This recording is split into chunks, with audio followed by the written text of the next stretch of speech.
616 hydroxychloroquine is used by millions of Americans to treat autoimmune diseases like lupus, rheumatoid arthritis, and a number of other conditions. But ever since President Trump started talking about the medicine and actually advising people to try and take it as a potential treatment for COVID-19, people who rely on the drug have had a tough time getting that.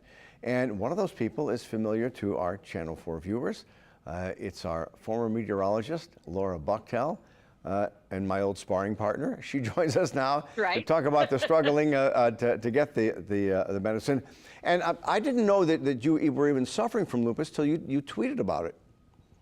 Yeah, well, it's interesting. This medication is used for a lot of different autoimmune issues, and so the form that I have kind of has in my skin. I've had a lot of issues with the sun and rashes and some immune situations going on there. So it took a while to actually get diagnosed, but have been on the medication for a while. It's been helping me, and so it's one of those things where once you find out kind of what's going on, it's a relief to know. And you were telling me yesterday that you've had to cut your medicine in half to try and make it last because you're having a difficult time getting it. It has been hard. I have to say, I've been trying to get some refills, and not every pharmacy has it. I will say, if you are looking for it because you have a diagnosis and you need to get your refills, to look around at some different pharmacies. Some smaller pharmacies I hear have it, but I have been kind of on the advice of my doctors and some of my rheumatologists and that sort of thing, kind of managing it that way. I'm not advocating for anyone to change anything with their medication, of course. Make sure you talk to your doctor. But I would just say it has been hard to find some of the refills. And right now, my pharmacy is kind of dispensing it little by little. So instead of saying we'll give you a full, month, or we'll give you, they say we've got, 7 days worth, or we've got 10 days worth. So they're working with me to try to make sure that I can get it. But it is a little scary because you finally find something that works, and then you're worried that maybe you can't get it. Not to say that, of course, I don't.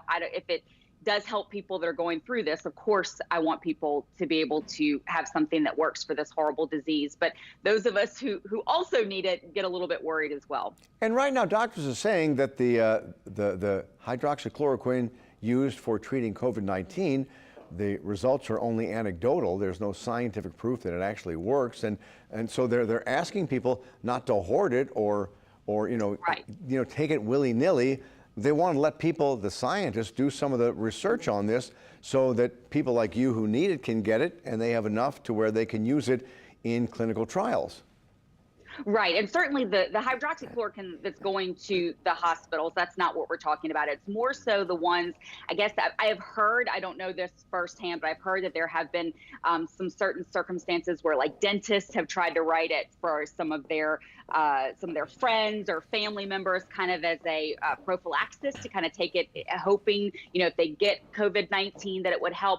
I think it's more that thing that we're worried about, more so than what's going on in the hospitals. Certainly hospitals can procure this. They can distribute it as seen necessary for their patients there. It's really more so just the general public trying to go out and get prescriptions for this when they don't have the disease or don't have a need to take this. All right. Well, I appreciate you sharing your story with us. We really do appreciate it. Sure. And good seeing you again, Laura. You look great on TV. I know.